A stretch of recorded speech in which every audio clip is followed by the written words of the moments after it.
Hello students, अभी तक देखो मैंने आपको 3 चैप्टर 10th क्लास में करा दिए हैं। चैप्टर नंबर 1, चैप्टर नंबर 2 और चैप्टर नंबर 14।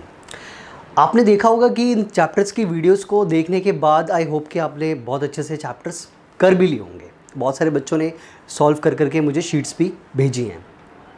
अब देखो क्लास 10th में कुछ चैप्टर्स जो हैं वो आपके न्यू हैं, जो आप लाइफ में शायद पहली बार पढ़ोगे। वो चैप्टर्स आपके 4 चैप्टर्स हैं। सबसे पहले है आपका अर्थमेटिक प्रोग्रेशन यानी कि चैप्टर नंबर 5। फिर आता है आपका चैप्टर नंबर 8 ट्रिग्नोमेट्री, ठीक है। और इसी पे बेस्ड आपका चैप्टर नंबर 9 है, वो भी आप लाइफ में पहली बार पढ़ोगे, एप्लीकेशन ऑफ ट्रिग्नोमेट्री, ठीक है। अगर ट्रिगो पढ़ते हो तो एप्लीकेशन भी पढ़ लोगे आप।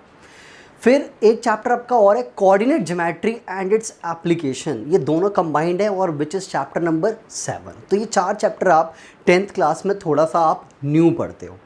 अब देखो चैप्टर 8 की बात करूँगा, ट्रिग्नोमेट्री या फिर इंट्रोडक्शन ऑफ ट्रिग्नोमेट्री, बात एक ही है, इसका इंट्रोडक्शन। तो देखो अभी तक आप मैथ्स पढ़ते आ रहे थे, आपने देखा होगा कि मैथ्स में ऐसा क्या नीड हुई हमारे को कि ट्रिग्नोमेट्री का इन्वेंशन हो गया। ये ट्रिग्नोमेट्री क्यों आ गई हमारी मैथ्स में, आप सोच रहे होंगे अभी तक, क्योंकि 9th तक ट्रिग्नोमेट्री का कोई नामो निशान नहीं है ना। तो ये जो ट्रिग्नोमेट्री है एक्चुअल में हमारे मैथ्स की ना 5th ब्रांच है। अगर मैं ब्रांचेस ऑफ मैथ की बात करूं बच्चों, देखो ब्रांचेस का क्या मीनिंग है कि ब्रांचेस जैसा आप समझ रहे हो, एक ये शाखा है, ये ब्रांचेस ऑफ मैथमेटिक्स की अगर मैं बात करूं, ठीक है। तो आपने सबसे पहले बचपन में क्या पढ़ा होगा, अर्थमेटिक टाइप की मैथ्स पढ़ी होगी, अर्थमेटिक। फिर बच्चा क्या सीखता है, अर्थमेटिक के बाद बच्चा सीखता है ज्योमेट्री, ठीक है। फिर बच्चा क्या सीखता है, अलजेब्रा यानी कि अलजेब्रिक मैथ्स। उसके बाद बच्चा क्या सीखता है, इसके बाद बच्चा सीखता है स्टैटिस्टिक्स एंड प्रोबेबिलिटी।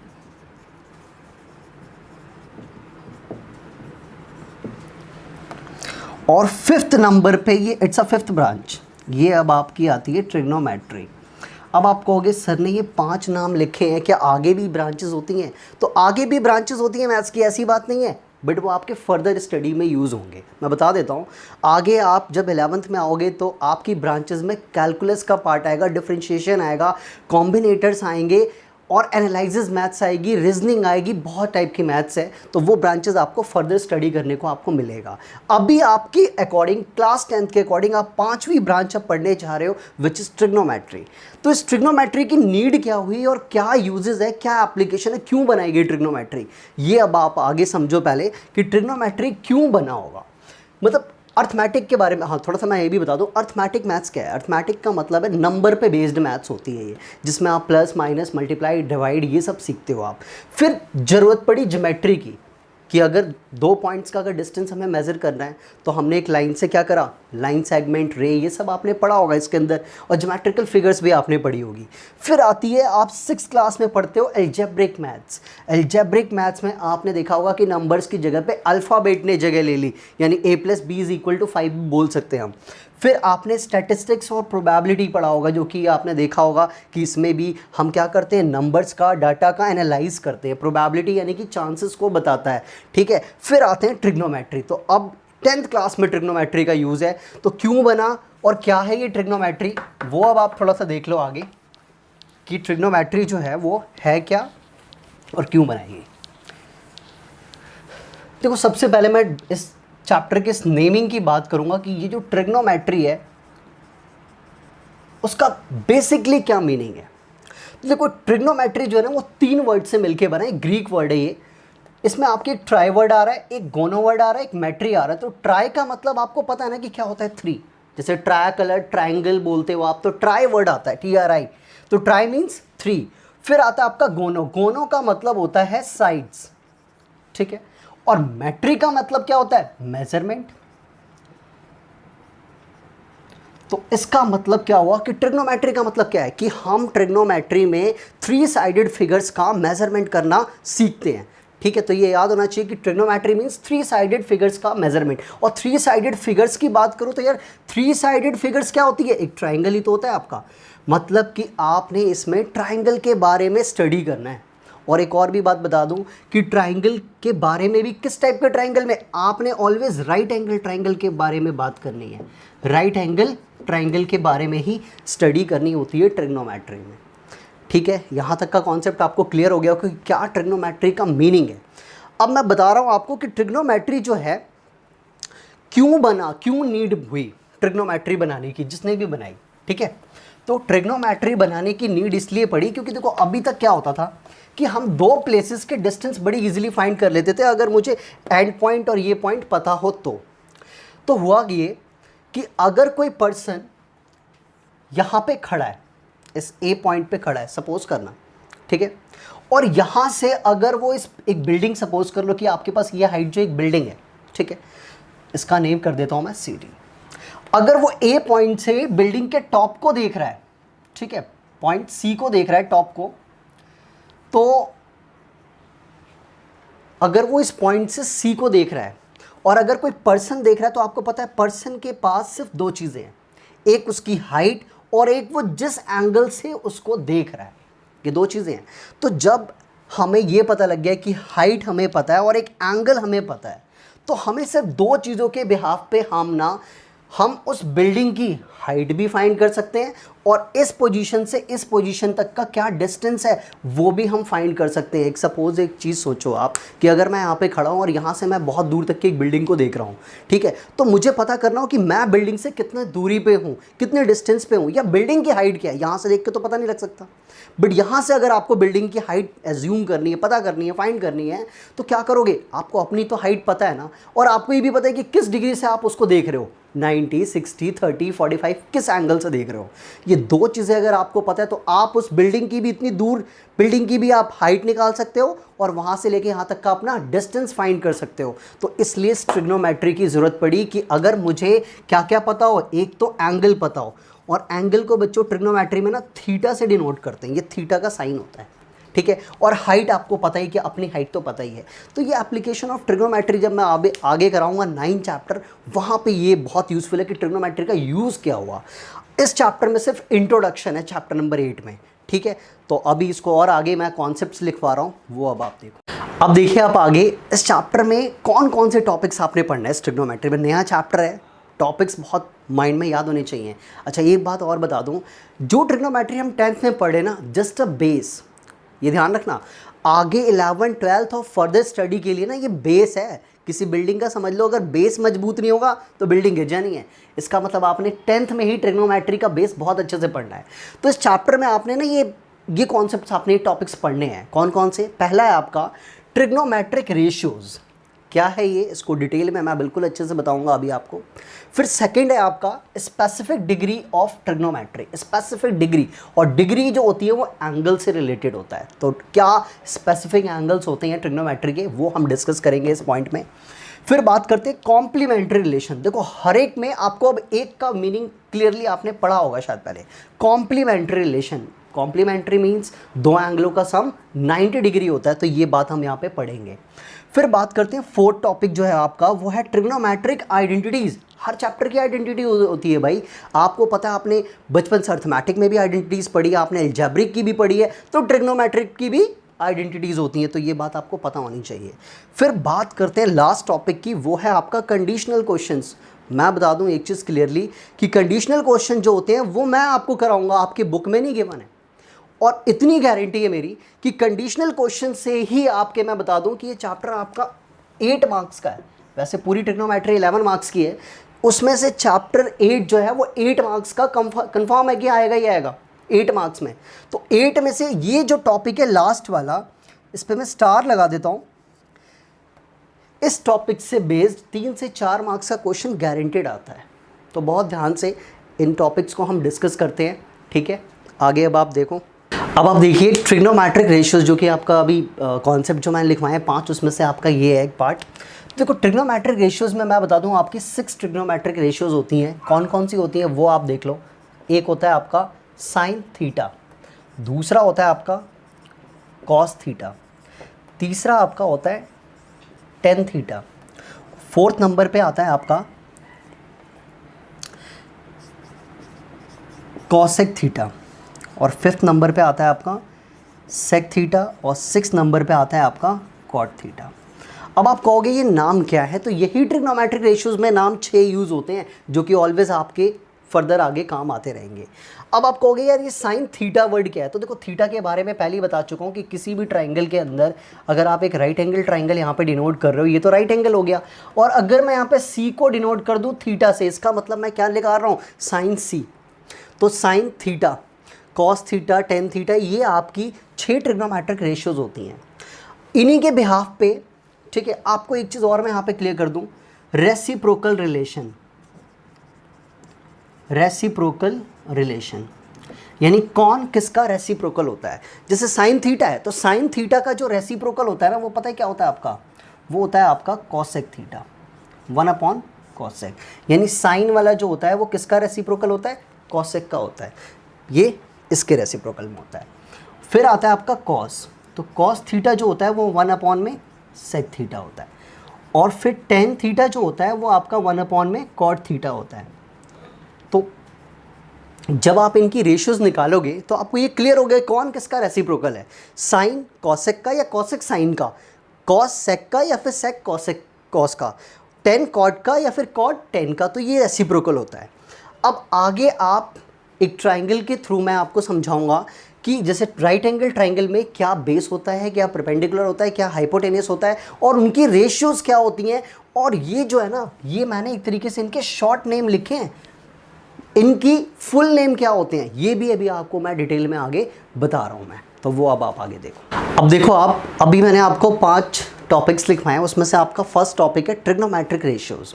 देखो रेशियोज का मतलब आप बचपन से मतलब 6th क्लास से पढ़ते आ रहे हो कि फ्रैक्शन फॉर्म में होना चाहिए वो हमारा, वो भी स्टैंडर्ड फॉर्म में होना चाहिए रेशियो का मतलब।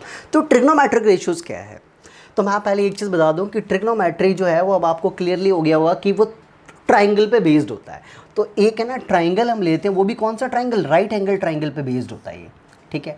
अब राइट एंगल ट्राइंगल की अगर मैं बात करूं, अगर मैं यहाँ पे नेमिंग कर दूं ए बी और सी, और राइट एंगल मैं ले रहा हूँ बी पर, तो आपने ऐसी फिगर तो मुझे लगता है 6th क्लास से राइट एंगल ट्राइंगल के बारे में बच्चों को नॉलेज हो जाती है। तो क्या है ये राइट एंगल ट्राइंगल, जिसमें क्या है एंगल बी आपका जो है वो 90 डिग्री है। एक बात अब याद रखना है कि राइट एंगल ट्राइंगल के अंदर जो भी, जहाँ पे भी राइट एंगल होता है, ठीक उसके सामने वाली साइड, ऑलवेज याद रखना है, ठीक उसके अपोजिट वाली साइड जो होती है वो आपकी हाइपोटेनियस होती है। इस बात की नॉलेज बच्चों को होनी चाहिए, which is denoted by H, हम एच से डिनोट कर सकते हैं इसको, ठीक है। और जहाँ पे राइट एंगल जिस पे होता है, जिस पे, वो आपका बेस कहलाता है। क्या कहलाता है, बेस। तो याद रहेगा कि नीचे वाली साइड को हम बेस बोलते हैं, एंड उसको हम बी से डिनोट करते हैं, ठीक है। और हाइपोटेनियस के ठीक अपोजिट वाली साइड ऑलवेज हमारी परपेंडिकुलर कहलाती है, ठीक है। परपेंडिकुलर, उसको हम पी से डिनोट करते हैं। तो पहली बात तो आपको ये टर्म्स पता होनी चाहिए कि राइट एंगल ट्राइंगल में कौन सा हाइपोटेनियस होता है, कौन सा बेस होता है, कौन सा perpendicular. Always right angle sides के अपोजिट वाला ही हाइपोटेनियस होता है। एंड हाइपोटेनियस या hypotenuse is the longest side of any triangle. ये बात भी आपने 9th क्लास में 7th चैप्टर में प्रूव भी किया होगा, इस बात का ध्यान रखना। अब देखो यहाँ पे क्या है कि since triangle ABC is right angle at B, ये जो ट्राइंगल है हमारा वो राइट एंगल है किस पे, B पे है, ठीक है। तो ट्रिग्नोमेट्रिक रेशियोज में राइट एंगल ट्राइंगल का यूज़ होता है, ये अब आपको कंफर्म है, आपको तीनों टर्म्स भी पता है। अब बात करेंगे हम ट्रिग्नोमेट्रिक रेशियोज की। तो there are 6 trigonometric ratios in trigonometry, 6 ratios होती हैं। देखो सबसे पहला जो होता है वो आपका क्या होता है, सिन होता है। अब आप कहोगे ये सिन क्या होता है, ठीक है। ये जो सिन जो है ये फुल फॉर्म है, और इसकी एब्रीविएट यानी कि शॉर्ट फॉर्म जो होती है वो एक्चुअल में क्या होती है, साइन होती है, SIN, साइन, ठीक है। तो साइन जो होता है, अच्छा कोई भी यहाँ पे जो एंगल बना हुआ है, चाहे A हो, चाहे B हो, चाहे C हो, सारे हमारे एंगल्स हैं, ठीक है। तो अगर मैं इनमें से किसी भी एंगल की बात करूँ अदर देन आपका B ले लेता हूँ मैं, तो एक बात याद रखना है, चाहे B लो चाहे C लो, आपको वो एंगल आपने यहाँ पे मेंशन जरूर करना है। तो मैं ना एंगल C लेके चलता हूँ इस वाले पूरे कॉन्सेप्ट में, C की बात करूँगा। तो साइन C की बात करूँ मैं, यानी कि sine theta, angle denotes to theta जो होता है वो हमारा क्या, एंगल को डिनोट करता है, ये बात आपने याद रखनी है। तो साइन जो है, जिसको मैंने क्या बोला, साइन से डिनोट करते हैं शॉर्ट फॉर्म में, वो एक्चुअल में होता है हमारा परपेंडिकुलर अपॉन में हाइपोटेनियस। ठीक है, तो इस वाले ट्राइंगल का परपेंडिकुलर क्या है और हाइपोटेनियस क्या है वो तो आपको पता ही है। परपेंडिकुलर क्या है आपका, ए बी है, और हाइपोटेनियस आपका क्या है, ए सी है। ठीक इसी तरीके से आपके पास क्या है, कॉस। नेक्स्ट जो आता है आपका वो कोसाइन होता है। क्या होता है, कोसाइन। अभी इतना बड़ा नाम तो हम बोल नहीं सकते, इसलिए इसको हम शॉर्ट में क्या लिखते हैं, कॉस लिखते हैं। ठीक है, और कॉस यहाँ पे मैं सी पे लेके चल रहा हूँ, तो कॉस सी क्या होगा, वो होगा आपका बी अपॉन में एच। और बी मतलब कि बेस, तो बेस आपका क्या है, बी सी अपॉन में हाइपोटेनियस कितना, ए सी। और जो तीसरा है आपका वो आपका होता है टेंजेंट। ये टेंजेंट वर्ड शायद आपने 9th क्लास में साइंस में फिजिक्स में पढ़ा होगा टेंजेंट के बारे में। तो टेंजेंट को हम शॉर्ट में क्या बोलते हैं, टेन, और सी फॉर थीटा या एंगल। और ये क्या होता है अपना पी बाई बी। अब परपेंडिकुलर यहाँ पे ए बी है आपका, और बेस आपका कितना है, बी सी है। अब आप कहोगे कि सर आपने ये नेम तो चलो न्यू है हमारे लिए, साइन कॉस टेन, ठीक है, बट आप ये रेशियोज कैसे इतनी जल्दी फाइंड आउट कर लेते हो, P by H, B by H, P by B, ये कैसे फाइंड आउट कर लेते हो आप? तो देखो, मैं एक बहुत अच्छा फॉर्मूला आपको बताने चाह रहा हूँ, वो आपको ऑलवेज़ याद रखना है। वो फॉर्मूला क्या है, ठीक है? तो पहले तो मैं 6 रेशियोज़ के बारे में बात कर रहा था कि पहले 3 ये रेशियो हैं, 3 और भी हैं, बट एक फॉर्मूला अब मैं आपको बताने जा रहा हूँ, ज़रा ध्यान से आप देखना। वो क्या है,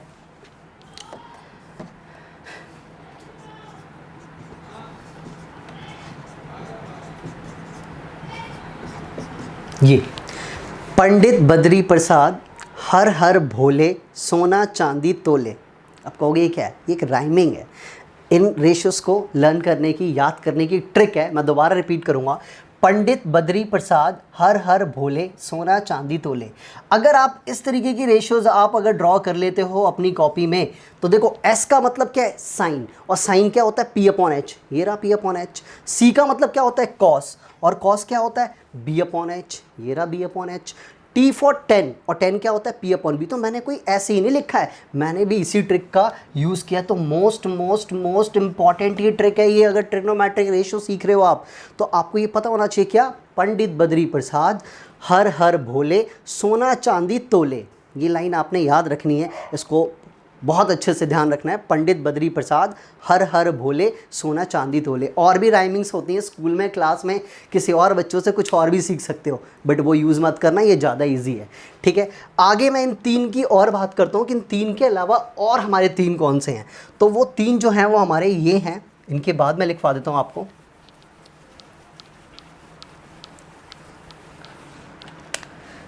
फोर्थ नंबर पे हमारा आता है कॉसेक। ठीक है, कॉसेकेंट होता है ये, मतलब को और सीकेंट वर्ड से बना होता है ये। ध्यान रखना आपने कि ये को सीकेंट होता है, जिसको हम शॉर्ट में क्या बोलते हैं, कॉसेक बोलते हैं। और थीटा को मैंने यहाँ पे सी लिया था। तो अब आप कहोगे कॉसेक या कॉसिकेंट क्या होता है ये? तो ये होता है आपका एच अपॉन में पी, हाइपोटेनियस अपॉन में परपेंडिकुलर। और फिर आता है आपका सीकेंट, जिसको शॉर्ट में हम सेक भी बोलते हैं। और थीटा या फिर सी, ये हमारा होता है बी अपॉन में एच। ठीक है, और उसके बाद आपका लास्ट आता है आपका कॉट या फिर को टेंजेंट। ठीक है, ये जो होता है वो आपका कॉट से डिनोट करते हैं इसको हम, और ये होता है हमारा बी अपॉन में पी। तो देखो, एक चीज़ मैं क्लियर कर दूं कि 3 सिर्फ आपको शुरू के याद हो, क्योंकि आप कहोगे फॉर्मूले में तो सिर्फ साइन कॉस और 10 आ रहा है। अगर आपको पंडित बद्री प्रसाद हर हर भोले सोना चांदी तोले वाले से ये 3 का पता है रेशियो, तो बाकी के 3 जो हैं वो रेसिप्रोकल हैं। ध्यान से देखना, एस फॉर साइन, साइन क्या होता है, पी अपॉन एच। तो साइन का ठीक अपोजिट होता है कॉसेक, यानी को सिकेंड।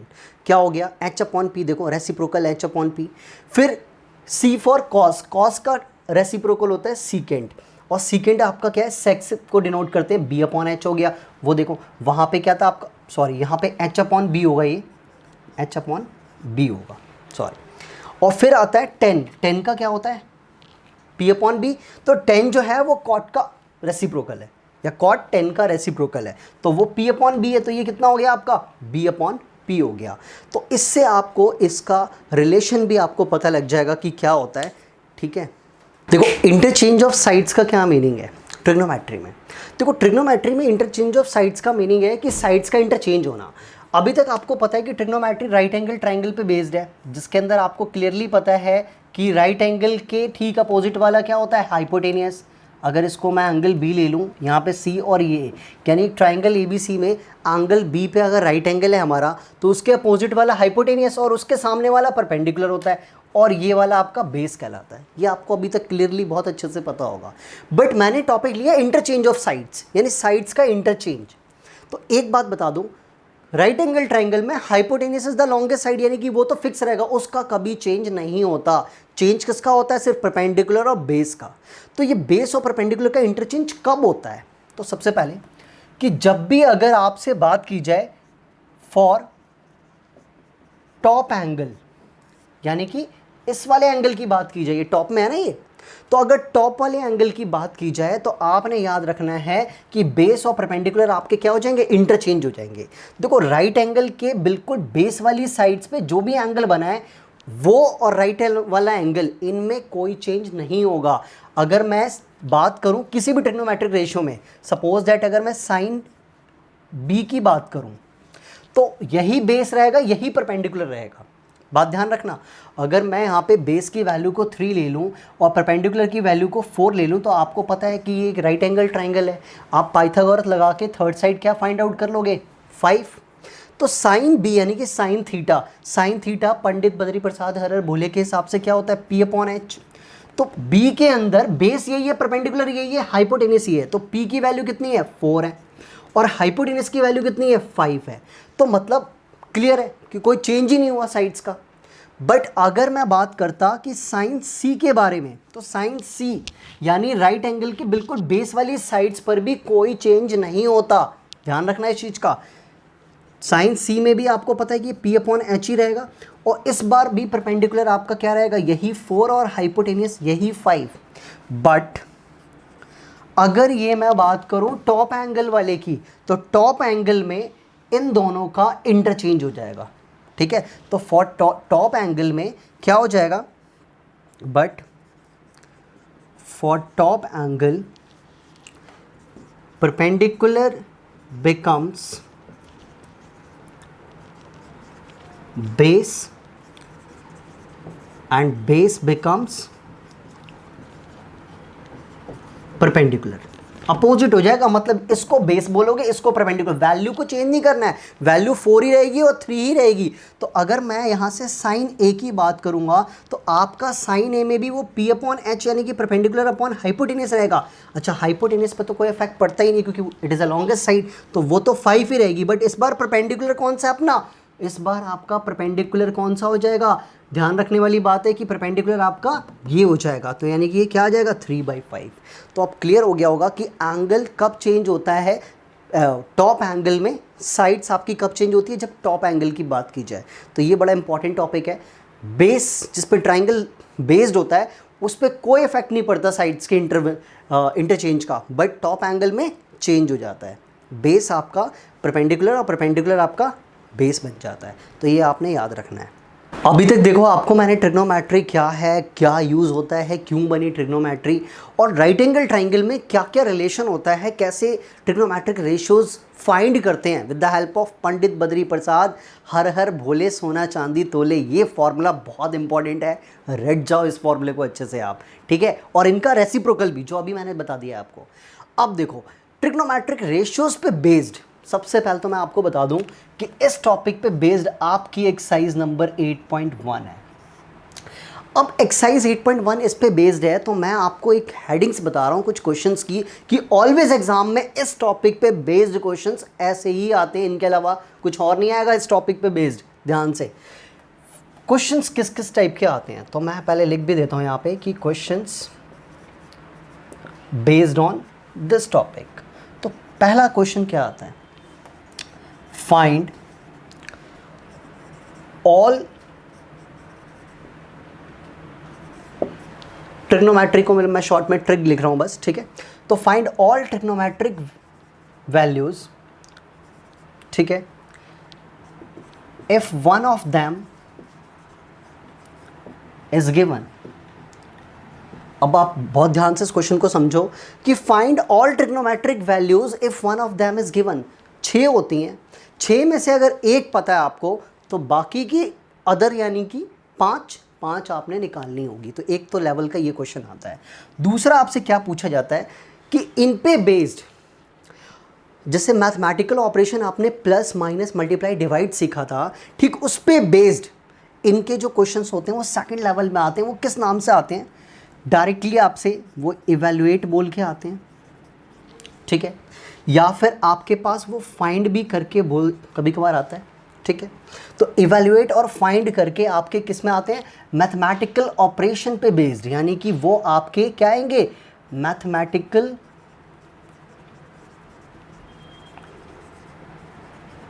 ऑपरेशंस बेस्ड, जिसमें क्या क्या होगा? कहीं कहीं 2 को प्लस करना होगा, आप साइन निकालो कॉस निकालो, दोनों को प्लस कर दो। मल्टीप्लाई करके भी तो प्लस माइनस मल्टीप्लाई और फ्रैक्शन फॉर्म में भी हो सकते हैं वो। तो इन पे बेस्ड आपका इवैल्यूएट और फाइंड का क्वेश्चन आता है। और जब आप ये दोनों टॉपिक सीख जाते हो तो कभी आपसे वो ये भी तो पूछ सकते हैं कि चेक और वेरीफाई, मतलब आप प्रूव करो कि दोनों साइड आपके सेम है कि नहीं। तो जब आप ये सीख चुके हो, आप उनके भी पे प्लस माइनस मल्टीप्लाई डिवाइड उनका सीख चुके हो, तो फिर आप चेक और वेरीफाई भी आप कर सकते हो। तो ये 3 टॉपिक पे बेस्ड क्वेश्चंस ही आपके एग्जाम में ऑलवेज ट्रिग्नोमेट्रिक रेशियो से आते हैं। इन सब के लिए आपको एक ही चीज़ याद रखनी है, वो ये कि ये वाला फॉर्मूला बहुत इंपॉर्टेंट है। पंडित बद्री प्रसाद हर हर भोले सोना चांदी तोले। मैं बार बार इस फॉर्मूले को बोलूँगा ताकि आप बार बार सुनते सुनते याद कर लो, ठीक है। तो बहुत ही ईजिली ये फॉर्मूला बहुत इंपॉर्टेंट है इस टॉपिक के लिए। तो ट्रिग्नोमेट्रिक रेशियोज का टॉपिक क्लियर है। अब इससे रिलेटेड मैं आपको एक क्वेश्चन करा के दिखाता हूँ ताकि आप एक्सरसाइज के लिए आपको बहुत हेल्प मिलेगी उसमें। अब देखिए एक्सरसाइज 8.1 पे हमें आना है। तो एक्सरसाइज 8.1 जो है ना आपकी ट्रिग्नोमेट्रिक रेशियोज पे बेस्ड है। और ट्रिग्नोमेट्रिक रेशियोज के लिए मैंने अभी आपको बताया कि कौन कौन से क्वेश्चंस पूछे जाते हैं, मैंने क्वेश्चंस की लिस्ट बनाई है। तो उन्हीं का ये पार्ट है। देखो क्लियरली क्वेश्चन में क्या गिवन है और क्या फाइंड करना है ये पहले पता होना चाहिए आपको। तो देखो क्या है कि in triangle ABC right angle at B, जहाँ पे AB 24 सेंटीमीटर है, BC 7 सेंटीमीटर है, और देन डिटरमाइन फाइंड कैलकुलेट कुछ भी होगा, ये आपने फाइंड करना है। तो बहुत ध्यान से पहले फर्स्ट ऑफ ऑल आपने क्या करना है, एक राइट एंगल ट्राइंगल बनाना है। अब राइट एंगल ट्राइंगल आपने बनाना है जिसमें कंडीशन गिवन है कि एट B पर बनाना है। तो B पे राइट एंगल हो गया। आप A और C कहीं भी दे सकते हो, आपकी मर्जी है, ठीक है। तो ये बन गया हमारा right angle triangle at B। और AB की वैल्यू कितनी है? 24 सेंटीमीटर। और BC की वैल्यू कितनी है? 7 सेंटीमीटर। तो आपको पता है कि किसी भी राइट एंगल ट्राइंगल में अगर आपके पास 2 साइड्स पता है तो third side with the help of Pythagoras से आ जाएगा। तो आपने सबसे पहले इसके सॉल्यूशन में क्या आना है कि since triangle ABC is a right angle at B पे राइट एंगल है, और जिसमें आपको पता है कि AB की वैल्यू कितनी है? 24 सेंटीमीटर, और BC की वैल्यू कितनी है? 7 सेंटीमीटर। तो फर्स्ट ऑफ ऑल आपसे क्या पूछा गया कि ये 2 वैल्यूज़ निकालनी। तो ये 2 वैल्यूज़ तब निकलेंगी जब इसकी तीसरी साइड भी तो निकले। तो क्या करना है आपने? यूजिंग पाइथागोरस, और पाइथागोरस थ्योरम जो है वो आपको पता होगा क्या होता है कि हाइपोटेनियस का square is equal to base का स्क्वायर प्लस परपेंडिकुलर का स्क्वायर। मैंने शॉर्ट में HBP लिया हुआ है। तो हाइपोटेनियस आपका कितना है यहाँ पर नहीं पता, क्या है यहाँ पर? AC है ये। तो आप इसे AC का स्क्वायर लिखोगे। और बेस कितना है आपका? BC। और परपेंडिकुलर कितना है आपका? 24 का स्क्वायर। AC का स्क्वायर हो जाएगा ये तो। और BC मीन्स कितनी वैल्यू है BC की? 7। और 24 ना लिख के पहले हम यहाँ पे क्या लिखेंगे? AB का स्क्वायर। और AB की वैल्यू कितनी है? 24 का स्क्वायर। अब आप आगे इस क्वेश्चन में सबसे पहले क्या करोगे? 7 का स्क्वायर 49 आपको पता है। 24 का स्क्वायर कितना होता है? मल्टीप्लाई करोगे, या आपको जिसको फाइंड है पता है वो लिख सकता है कितना? 576। और दोनों को ऐड करके कितना आएगा? 625। तो AC की वैल्यू यानी कि AC जो होगा वो क्या होगा, √625। 625 जो होता है किसका स्क्वायर रूट होता है, 25 का। तो हम डायरेक्टली लिख सकते हैं AC की वैल्यू आ गई 25 सेंटीमीटर। और AC पता लग गया, इट मीन्स आपको हाइपोटेनियस आपको पता लग गया कि कितना है, 25। यानी जब तक इस टाइप के क्वेश्चंस में दो चीज़ें पता हो, थर्ड नहीं पता, आप कुछ भी नहीं निकाल सकते हो, कोई भी ट्रिग्नोमेट्रिक रेशियो नहीं निकाल सकते हो। तो थर्ड वैल्यू तो आपने with the help of Pythagoras लगा के ही करके दिखाना है। अब आपको ये वैल्यूज़ निकल चुकी है थर्ड साइड। अब आपने अपने फर्स्ट पार्ट में देखो कि सबसे पहले निकालना क्या है। तो फर्स्ट पार्ट आपका क्या कहता है, साइन ए कॉस सी, दो चीज़ें निकालनी है फर्स्ट पार्ट में। तो नाउ फर्स्ट पार्ट में सबसे पहले क्या निकालना है, साइन ए। तो साइन ए, तो ए मतलब ए एंगल कहाँ पर है, ऊपर है, टॉप एंगल पे है। तो टॉप एंगल में मैंने आपको अभी क्या बताया कि बेस और परपेंडिकुलर क्या होते हैं, इंटरचेंज हो जाते हैं। यानी कि ये बन जाएगा आपका बेस और ये बन जाएगा आपका परपेंडिकुलर। बट पंडित बद्री प्रसाद हर हर भोले वाले के हिसाब से आपको पता है कि साइन होता क्या है, तो P/H होता है। तो साइन ए मतलब टॉप एंगल, टॉप एंगल है यानी कि हमारे साइड चेंज होंगे। तो ये आपका क्या बन गया, बेस बन गया ये। तो बेस आपका ये हो गया और परपेंडिकुलर आपका कौन सा हुआ, ये BC हो गया। तो परपेंडिकुलर आपका बन गया कितना, 7 और हाइपोटेनियस AC आपके पास कितना है, 25। तो ये आ गया 7/25।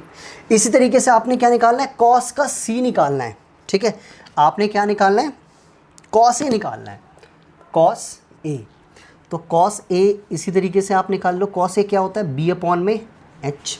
ठीक है, ये बहुत इंपॉर्टेंटली याद रखना है। पंडित बद्री प्रसाद हर हर भोले सोना चांदी तोले, क्योंकि अगर ये नहीं पता तो आपको नहीं पता लगेगा कि साइन क्या होता है, कॉस क्या होता है। तो साइन P/H, कॉस क्या होता है, B/H।